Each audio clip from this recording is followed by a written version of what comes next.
Take a second to thank a couple of Smartish editors who are helping with today's event. Tracy O'Day, who was up here first, reads poems for the magazine and does the introductions and whatnot.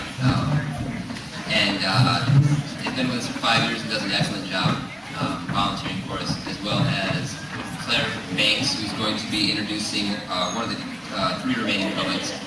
She's also an editor and reads for the magazine and does all sorts of good work throughout the year for Smartish.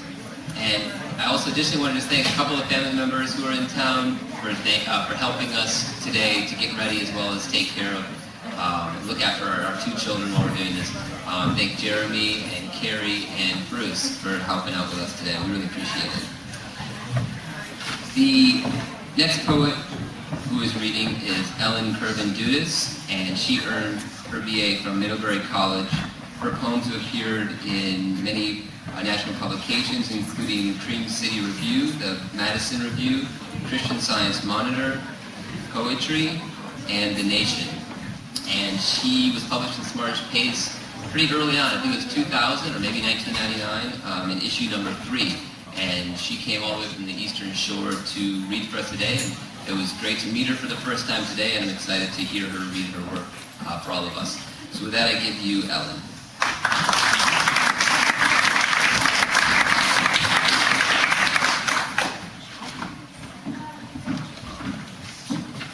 Thank you. Happy New Year. I can't see anybody. What if the tree that fell across the lane in last night's storm, the big uprooted chestnut with its summer crown of leaves, that took all day to divest it, dismember it, pile up mass graves in the woods, until only the torso thrust out like a whirlwind, a knife, regained its footing, and we cut that down too.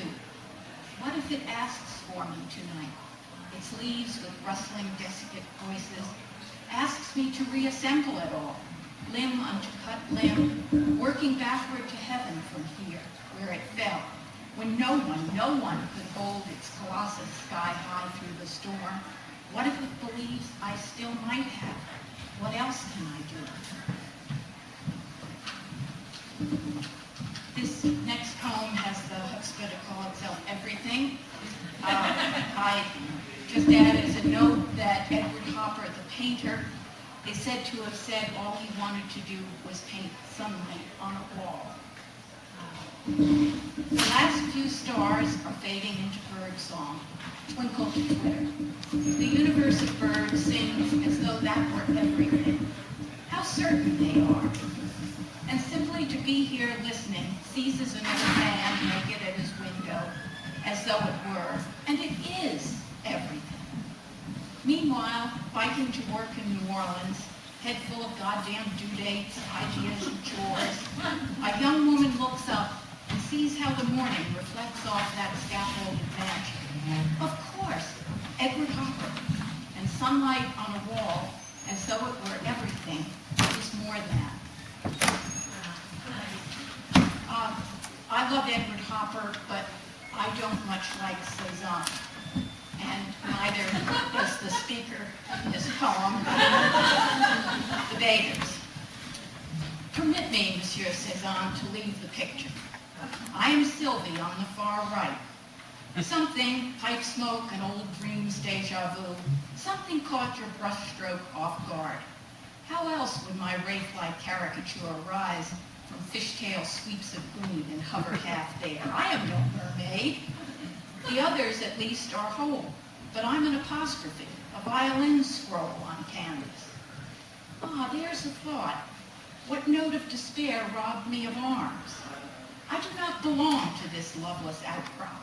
They would sink like stones, all these no-name eternal women you call bathers. Nothing stirs. A masterpiece, no? With my last blue breath, monsieur, I grant you your genius. Please grant my remove. No one will miss me. I shall go as I came.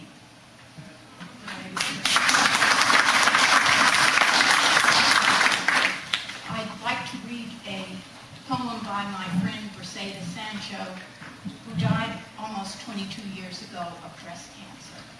The scene for this poem is the Chincoteague Wildlife Refuge, and it's called Summer Solstice by Mercedes Sancho. Atop the dune, a wooden deck balances like an altar. Sea to the rear, bay to the fore. Idle tourists lounge on benches cleverly constructed, so backrests swing, allowing one to face the favored view. And of the 6 gathered here today, 5 admire just another sunset.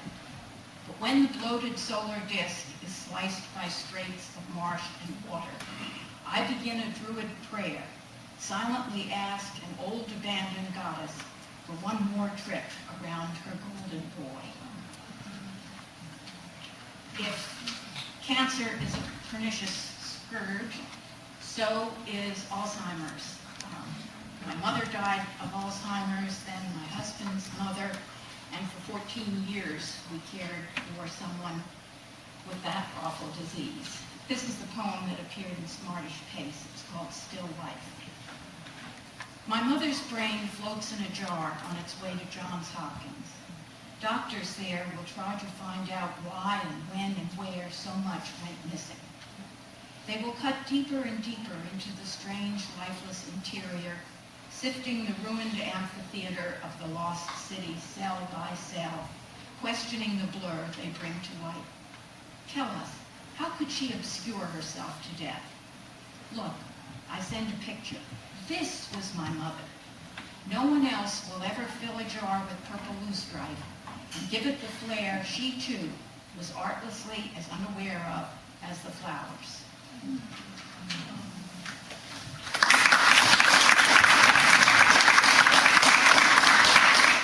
I grew up in Brooklyn, New York, overlooking Brooklyn Bridge and Lower Manhattan, and my son was in graduate school in 2001, living on Reed Street, 6 blocks from the World Trade Center.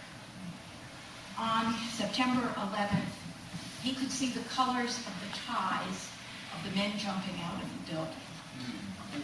I first visited Ground Zero in 2007. There is chain link fencing all around it to exclude you. There are huge cranes and construction equipment in the pit you can't see from the street. A pedestrian's crosswalk along the south side overlooks the vault with its smooth concrete floor, smooth new walls, and the subway's living guts. There are the roots of the fallen sycamore that saved St. Paul's Chapel on the east, saved for a witness. There are bronze plaques on the firehouse. Too much is paved over now, but still there is a man who takes a woman's arm, says, "You can't know, you can't begin to comprehend unless you were here." It is insignificant to stare through today's tears. The tears acquiesce to their shortfall. But in the dark arcade along the north side, by a pillar, selling orange pictures, there is a shade all in black with a cash box. You want to kill her.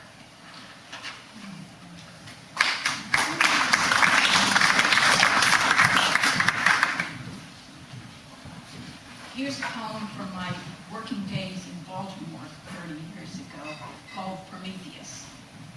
In the muddy churchyard beneath the spire, a boy with a stick in the air runs around yelling, "Hey, Miss Crockett, I got fire!"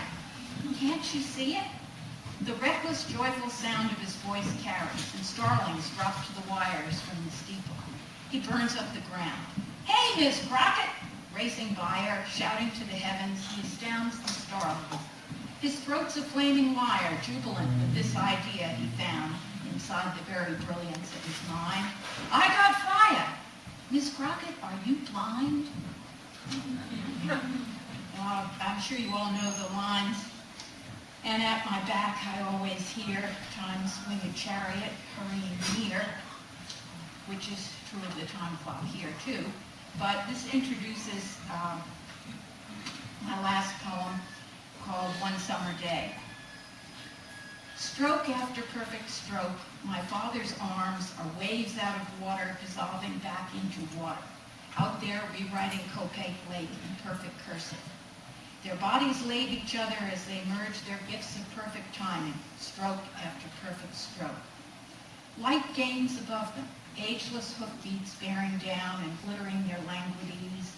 Then, for a luminous split-second sidelong pause, the stallions of the afternoon sense unaccustomed slack in heaven's perfect timing to gaze on manliness.